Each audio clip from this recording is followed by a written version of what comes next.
अलवी को भिजवा दी है। सदर मुमलिकत की मंजूरी के बाद एजाज शाह वफाकी वजीर की हैसियत से हल्फ उठाएंगे। एजाज शाह 2004 से 2008 तक इंटेलिजेंस ब्यूरो के सरबराह भी रहे हैं। एजाज शाह के कलमदान का फैसला बाद में किया जाएगा। जराये के मुताबिक एजाज शाह को वजीर दाखिला बनाए जाने का इम्कान है। अहम खबर से आपको अपडेट कर रहे हैं। वफाकी काबीना में तौसी का फैसला किया गया है। ब्रिगेडियर रिटायर्ड एजाज शाह को वफाकी वजीर बनाया जाएगा। वजीर आजम ने एजाज शाह को वफाकी वजीर बनाने की समरी सदर मुमलिकत को भिजवा दी है। सदर मुमलिकत की मंजूरी के बाद एजाज शाह वफाकी वजीर की हैसियत से हल्फ उठाएंगे। एजाज शाह 2004 से 2008 तक IB के सरबराह भी रहे। मजीद जानेंगे अपने नुमाइंदे शहबाज अहमद से। शहबाज, बताइएगा क्या इत्तलात है? जी बिल्कुल, वफाकी काबीना में एक बार फिर जो है वो तौसी का फैसला कर लिया गया है और ब्रिगेडियर रिटायर्ड एजाज शाह जो रुकन कौमी असम्बली हैं उनको असम्बली जो वज़ीर-ए-आज़म इमरान खान ने जो है एडवाइस भेज दी है सदर मुमलिकत डॉक्टर आरिफ अलवी को। सदर मुमलिकत की मंजूरी के बाद जो है ब्रिगेडियर रिटायर्ड एजाज शाह वफाकी वजीर बन जाएंगे। दराये ने इस बात को कन्फर्म किया है कि एजाज शाह जो है वो उनको वज़ारत दाखिला का नमदान जो है वो मिलेगा। उसको एजाज शाह जो है साबिक सदर प्रेसिडेंट के करीबी साथियों में जाने जाते हैं। 2004 से 2008 तक वो DG IB रहे और 2008 में उन्होंने DG IB का जो उससे इस्तीफा दिया था। तो एजाज शाह के बाद जो है इस वक्त 25 जो है अरकान 25 जो है वफाकी वज़ीर हो जाएंगे और काबीना की तादाद अब बढ़कर जो है 43 हो जाएगी। तो वफाकी काबीना में तौसी कर ली गई और जराये कह रहे हैं कि अप्रैल में मजीद जो है वो तौसी का इम्कान है जिसमें इत्तेहादियों को भी जो है वज़ारत दी जाएंगी। लेकिन वज़ीर मुमलिकत दाखिला शहरियार विधि उनके बारे में कहा जा रहा है कि वो अपने अहदे पर काम करते रहेंगे और जब एजाज शाह हैं उन्हें वज़ीर दाखिला बनाए जाने का इम्कान है। ताहम उनके कलमदान का भी हतमी फैसला वज़ीर-ए-आज़म इमरान खान करेंगे। वज़ीर-ए-आज़म इमरान खान अभी बलूचिस्तान और कराची के दौरे पर हैं, वहां से वापस आकर जो है वो उनके कलमदान का बाकायदा फैसला करेंगे। बहुत बहुत शुक्रिया शहबाज अहमद आपका।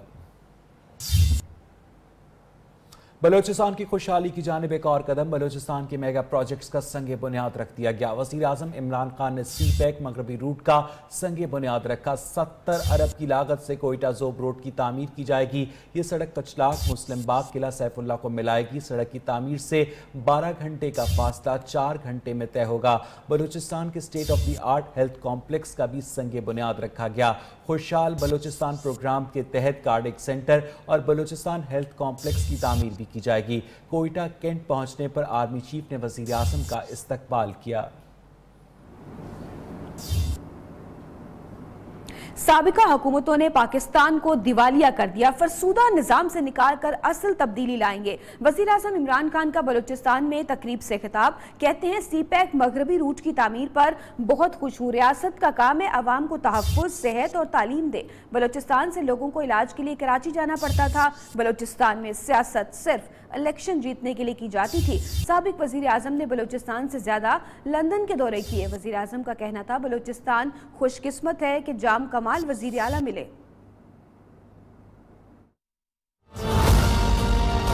जो हम सिर्फ जो पहले कर्जे लिए हुए थे, हर रोज उनके ऊपर जो हम सूद देते हैं वो 6 अरब रुपया। यहाँ जब पॉलिटिक्स होती है सिर्फ इलेक्शन जीतने के लिए तो फिर बलूचिस्तान उसमें फीचर नहीं करता। हमारे कई प्रीवियस प्राइम मिनिस्टर्स ने अपने 5 साल में 5 गुना ज्यादा लंदन की ट्रिप्स की थी बजाय बलूचिस्तान की। सूबाई गवर्नमेंट के साथ मिलकर इंशाल्लाह हम इसके साथ ही अब बलूचिस्तान के लिए कैंसर इंस्टीट्यूट शुरू करेंगे। हम अब प्लान कर रहे हैं कि कोयटा से ताफ्तान एक रेलवे ट्रैक बने, कनेक्ट करे ईरान तक। ये जो फेडरल गवर्नमेंट आई है ये फैसला करके आई है कि हमने पाकिस्तान की डेवलपमेंट देखनी है, हमने अगले इलेक्शंस नहीं देखने। वज़ीर आला बलूचिस्तान ने मेगा प्रोजेक्ट की तामीर पर वज़ीर आज़म का शुक्रिया अदा किया। जाम कमाल ने कहा कि आज सही मानों में CPEC के मगरबी रूट पर काम शुरू हुआ। CPEC खित्ते में गेम चेंजर की हैसियत रखता है। CPEC से बलूचिस्तान के अवाम को बहुत उम्मीदें वाबस्ता हैं। बलूचिस्तान हेल्थ कॉम्प्लेक्स पाक फौज और सूबाई हुकूमत का मुश्तरका मनसूबा है। कार्डियक सेंटर बलूचिस्तान के अवाम के लिए अहम तिब्बी मरकज़ है। उन्होंने कहा कि माजी में नुमाइशी सियासत बहुत हुई, CPEC से मुताल्लिक माजी में वादे पूरे नहीं किए गए। जनाब वज़ीर आज़म साहब, हम आपके शुक्रगुजार हैं कि आज पहली बार CPEC के मगरबी रूट पर हकीकी मानों में काम शुरू होगा और आप मगरबी रूट के ज़ोब्ता कुचलात के सेक्शन का संगी बुनियाद रखकर सीपैक को बलूचिस्तान के लिए बामायने बना रहे हैं। हमें यकीन है कि सीपैक खित्ते में गेम चेंजर है। साथ ही हमारी ख्वाहिश है कि चीन पाक इक्तिसादी राहदारी मंसूबे से बलूचिस्तान के अवाम को से ज्यादा फायदा मिल सके।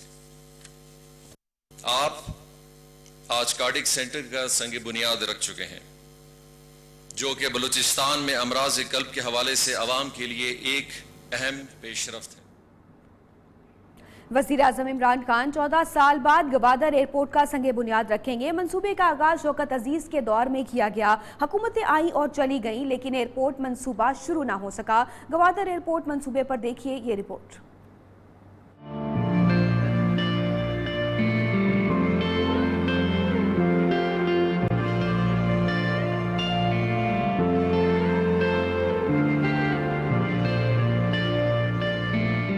कुफर टूटा खुदा खुदा करके गवादर न्यू एयरपोर्ट का 14 साल 7 महीने और 10 दिन बाद संगे बुनियाद।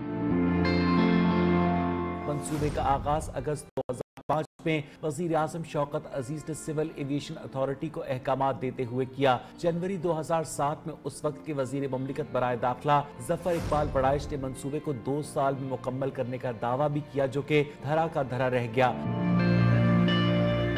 फरवरी 2008 में निगरान वजीर दिफा सलीम अब्बास जिलानी ने मंसूबा अगस्त 2010 तक मुकम्मल किए जाने का ऐलान किया। अक्टूबर 2009 में वफाकी वजीर दिफा चौधरी अहमद मुख्तार ने जून 2012 तक तामीर की बात की। जनवरी 2010 में वजीर आजम यूसुफ रजा गिलानी ने एयरपोर्ट 3 साल के अंदर मुकम्मल करने का हुक्म दिया, लेकिन कुछ न हुआ।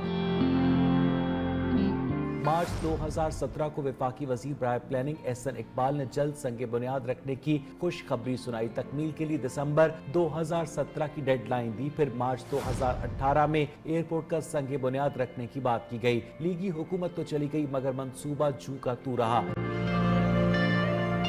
गवादर इंटरनेशनल एयरपोर्ट पाकिस्तान का सबसे बड़ा और दूसरा ग्रीन फील्ड हवाई अड्डा है, जिस पर दुनिया के सबसे बड़े मुसाफिर बरदार तैयारे एयरबस 380 के उतरने की सहूलत मौजूद होगी। एयरपोर्ट के लिए 3000 एकड़ से ज्यादा जमीन हासिल की जा चुकी है। मंसूबे की तामीर पर $26 करोड़ यानी 30 अरब रुपए से ज्यादा की लागत आएगी।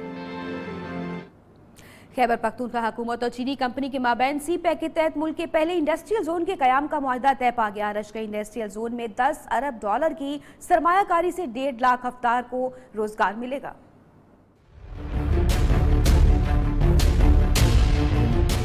पाक चीन इक्तिसादी राहदारी। खैबर पख्तूनख्वा हुकूमत और चीनी कंपनी के माबैन पहले इंडस्ट्रियल जोन के क़याम का मुआहदा तय पा गया। वज़ीर आज़म इमरान खान के अप्रैल में दौरे चीन के दौरान मुआहदे पर दस्तखत होंगे। मुआहदे के तहत चीनी कंपनी रशकई इंडस्ट्रियल जोन में $10 अरब की सरमायाकारी करेगी, जिससे 1.5 लाख अफराद को रोजगार मिलेगा। जिस तरह उनकी फिजिबिलिटीज आएंगी उसको हम रीड करके उनके HR के मुताबिक लोगों को ट्रेन करेंगे। इसके अलावा सरमायाकारी का जो मैंने कहा है, ये तो ओवरऑल जो स्पेकुलेटेड अमाउंट है कि यहाँ पे जब ये फैक्ट्री शुरू हो जाएगी तो जो ये इकनॉमिक एक्टिविटीज़ क्रिएट करेंगे तो उसका हुजम मैंने बताया कि मोर देन $10 बिलियन होगी। रशकई इंडस्ट्रियल जोन में 80% मुलाजमतें पाकिस्तानियों और 20% चीनियों को मिलेंगी। कैमरामैन दोस्त मोहम्मद के साथ लिहाज अली, न्यूज़ पेशावर। साबिक गवर्नर सिंध और नूनी के रहनुमा मोहम्मद जुबैर कराची में बात कर रहे हैं। हुकूमत संभालने के बाद तकरीर कौन से करते हुए कह रहे थे कि मैं IMF नहीं जाऊंगा, आपको भी शर्म आएगी, मुझे भी शर्म आएगी, मैं किसी दोस्त ममालिक के पास नहीं जाऊंगा, और 10 दिन में अपने ही जहाज में जिसका कहा था कि मैं कभी इस्तेमाल नहीं करूंगा, उसी में बैठ के सऊदी अरेबिया और फिर चीन और फिर मलेशिया और फिर UAE पिछले 6-7 महीने में जितने कर्जे लिए और जितनी, मैं क्या अल्फाज यूज करूं, इमरान खान ही से कॉपी करता हूं बेशर्मी से, कि कोई भी फॉरेन ट्रिप होता है तो एक ही बात पूरे पाकिस्तानी पूछ रहे होते हैं कि कितने पैसे मिलेंगे। कभी इस पाकिस्तान की तारीख में हमारा कभी ये लेवल आया था कि आप कोई और बात ही नहीं हो सकती कि कितने पैसे मिलेंगे, सिवाय इसकी कोई बात नहीं होती। और हमारी थी भीख और अपना है पैकेज कि हमें बड़ा अच्छा पैकेज मिल गया सऊदी अरेबिया से, चीन से भी बड़ा अच्छा पैकेज मिल गया। तो भाई आप वही अल्फाज दोहराएं कि चीन से भी हमें भीख मिल गई है, सऊदी अरेबिया से भी हमें भीख मिल गई है, यूएई से भी हमें भीख मिल गई है। लेकिन जो सबसे बड़ा मसला है कि तमाम जो इकोनॉमिक इंडिकेटर्स हैं, जो टैक्स रेवेन्यू का मैंने जिक्र किया कि पाकिस्तान की तारीख पिछले 20 साल में स्लोएस्ट ग्रोथ है। पीएमएलएन के दौर में 5 में से 4 साल 20% पर एनम के हिसाब से टैक्स ग्रो हुआ था, सबसे कम था 13%। बावजूद इसके कि 35% डेप्रिसिएशन हुई है। रहनुमा और साबिक गवर्नर सिंध मोहम्मद जुबैर कराची में बात कर रहे थे। कौमी मालियाती कमीशन के इजलास की अंदरूनी कहानी सामने आ गई है। इजलास में सिंध ने कौमी मालियाती वसाइल की तकसीम पर शिकायत के अंबार लगा दिए। आमदन और वसाइल से कम फंड मिलने का गिला भी किया। वजीर खजाना असद उमर कहते हैं सिर्फ पंजाब नहीं पूरे मुल्क का खजाना खाली है, लेकिन कौम को परेशान होने की जरूरत नहीं। हुकूमत ने पाकिस्तान को दिवालिया होने से बचा लिया। आइंदा दिनों में बड़ी खुशखबरियां सुनाएंगे। लाहौर में वफाकी वजीर खजाना असद उमर की सरबराही में कौमी मालियाती कमीशन का इजलास हुआ। ज़राए के मुताबिक इजलास में सिंध ने कौमी मालियाती वसाइल की तकसीम पर खुलकर तहफ़्फ़ुज़ात का इजहार किया। आमदन और वसाइल से कम फंड दिए जाने का शिकवा भी किया। पाकिस्तान में हमेशा ज़्यादातर ये होता रहता है, टारगेट पे ज़्यादा होता है। सहाफ़ियों से गैर रस्मी गुफ्तगू में वजीर खजाना ने इंकशाफ किया सिर्फ पंजाब का ही नहीं पूरे मुल्क का खजाना खाली है, लेकिन कौम को परेशान होने की जरूरत नहीं। पाकिस्तान खतरनाक हालात से बाहर निकल आया है। आइंदा दिनों में बड़ी खुशखबरियां सुनाएंगे। बेहतरी की तरफ जा रहे हैं, जो एक बहुत ही खतरनाक सूरत हाल थी उससे अल्हम्दुलिल्लाह बाहर निकल आए और आहिस्ता आहिस्ता बेहतरी का सफर जो है वो शुरू इन्वेस्टमेंट आनी शुरू हो गई है। असद उमर ने नवाज शरीफ के मुस्तकबिल का फैसला अदालत पर छोड़ दिया। कहा मुल्क लूटने वालों को एहतसाब से भागने नहीं देंगे। यहाँ बुलेटिन में वक्त हुआ एक ब्रेक का। वेलकम है। कराची में मुमताज आलमदीन मुफ्ती तकी उस्मानी पर गुलशन इकबाल में होने वाले हमले की मजीद सीसीटीवी फुटेज न्यूज़ ने हासिल कर ली है। मुल्जिमान को गाड़ियों का ताक़ुब करते हुए और हमले के बाद यूटर्न से फरार होते हुए साफ देखा जा सकता है। फायरिंग के वाक़े में 2 अफराद जांबाग हुए थे। जांबाग अफराद में मुफ्ती तकी उस्मानी का निजी मुहाफ़िज और सरकारी मुहाफ़िज पुलिस एहलकार भी शामिल था। इसी हवाले से मजीद जानेंगे अपने नुमाइंदे रजब अली से भी। आपको एक मरतबा फिर अपडेट करें कि कराची में मुमताज़ आलमदीन मुफ्ती तकी उस्मानी पर गुलशन इकबाल में होने वाले हमले की मजीद सीसीटीवी फुटेज न्यूज़ ने हासिल कर ली है।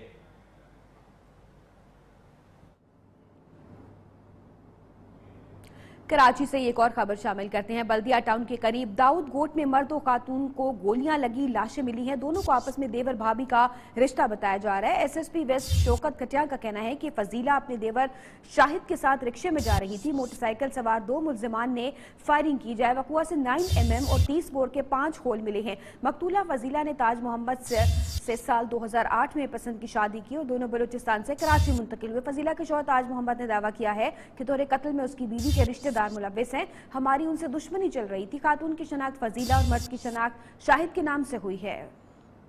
आपको इस अफसोसनाक खबर से मजीद भी तफसीलात देंगे। फायरिंग से देवर भाभी जहां बहक हुए हैं, जबकि मकतूला के शौहर का ये कहना है कि पसंद की शादी करने के बाद खातून के अहले खाना के साथ दुश्मनी चल रही थी और यही जो है वो शुबा शुबात जाहिर किए जा रहे हैं कि यह फायरिंग के घर वालों की जानिब से की गई है। बाहर कैफ तफ्तीश इस हवाले से जारी है। और यहाँ बुलेटिन वक्त हुआ एक ब्रेक का। Welcome back. पाकिस्तान से जंग के खौफ के बायस भारतीय फौज घबराहट में दोस्त और दुश्मन की पहचान ही खो बैठी। भारतीय अखबार इकोनॉमिक टाइम्स ने इंकशाफ किया है कि पाक फजाइया से झड़प के दौरान भारतीय एयरफोर्स ने मिसाइल दाग कर अपना हेलीकॉप्टर ही मार गिराया था। 27 फरवरी को हेलीकॉप्टर तबाह होने से भारतीय फोर्सेज के 6 एहलकार और 1 शहरी हलाक हुआ था। भारतीय एयरफोर्स ने हेलीकॉप्टर को तकनीकी हादसा करार दिया।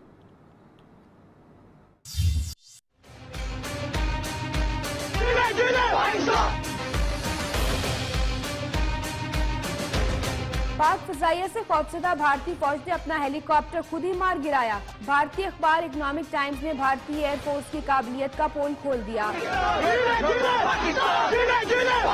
भारतीय दिफाई मिसाइल सिस्टम अपने हेलीकॉप्टर की पहचान करने में हुआ नाकाम। भारतीय अखबार के मुताबिक भारतीय मिसाइल सिस्टम IFF ने निशाना लेकर अपना ही हेलीकॉप्टर मार गिराया था।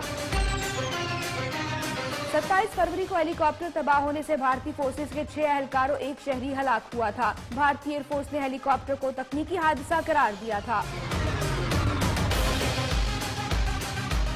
अखबार के मुताबिक इंक्वायरी में साबित हुआ कि हेलीकॉप्टर अपने मिसाइल से तबाह हुआ तो जिम्मेदार अफसरान के खिलाफ कोर्ट मार्शल की कार्रवाई की जाएगी।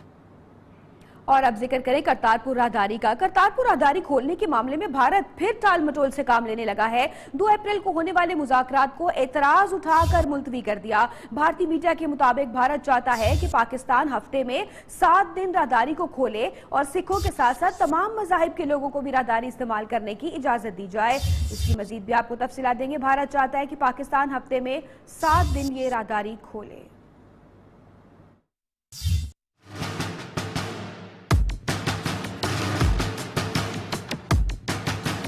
भारत मुज़ाकरात से फिर कतराने लगा। करतारपुर राहदारी पर 2 अप्रैल को वाहगा में होने वाले मुज़ाकरात से राहे फरार इख्तियार कर ली। पहले मुज़ाकरात नई दिल्ली और इस्लामाबाद की बजाय अटारी और वाहगा मुंतकिल करवाए। अब कमेटी की तश्कील पर एतराज कर दिया। आए बाएं शाएं करती मोदी सरकार चाहती है मुज़ाकरात से पहले माहिरीन की कमेटी का एक और इजलास बुलाया जाए। पाकिस्तान का जवाब आने के बाद तारीख का ऐलान किया जाएगा।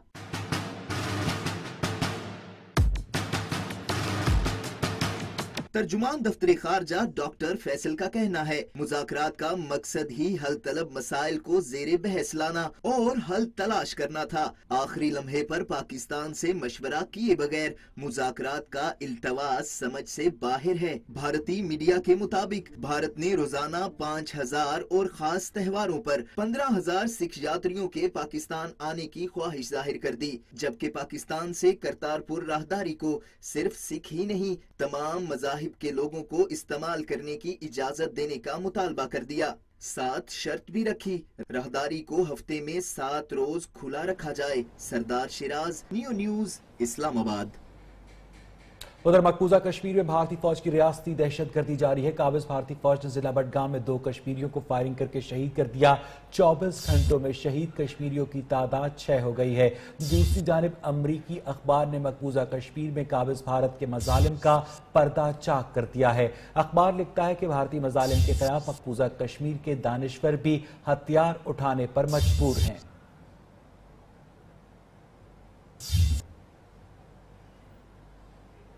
और अब कुछ खबरें आलमी मंजरनामे से। अक़वाम मुत्तहिदा में पाकिस्तानी मंदूब मलिहा लोधी कहती हैं पाकिस्तान ने दहशतगर्दी के खिलाफ जंग में खातिर खा कामयाबियां हासिल की। पाकिस्तान में इंसदाद दहशतगर्दी की मरबूत और जामे पॉलिसी बनाई गई है। अमेरिका में पाकिस्तानी सफीर असद मजीद खान ने रुकन कांग्रेस से मुलाकात की। मुलाकात में पाक अमेरिका बाहमी ताल्लुकात, खित्ते में अमन और सिक्योरिटी की सूरत हाल पर तबादला ख्याल हुआ। बरतानवी वज़ीर-ए-आज़म थेरेसा मे आज फिर पार्लियामेंट से ब्रेक्जिट डील मंजूर करवाने की कोशिश करेंगी। डील मंजूरी के लिए टूडी मेंबरान और बागी अरकान से मुलाकातें जारी हैं। सलामती काउंसिल ने दुनिया भर में दहशतगर्द ग्रुपों की माली इमदाद रोकने के लिए करारदाद की मंजूरी दे दी। सिक्योरिटी काउंसिल तमाम मेंबर ममालिक से मनी लॉन्ड्रिंग और दहशतगर्दों की माली मुआवनत रोकने के लिए अमली इक़दाम पर जोर दिया। कनाडा के सूबे क्यूबेक में मजहबी अलामात समझी जाने वाली अशिया पहनने पर पाबंदी का मंसूबा बनाया जा रहा है। मुतनाज़ कानून से हिजाब पहनने वाली मुस्लिम ख़वातीन निशाना बनेंगी।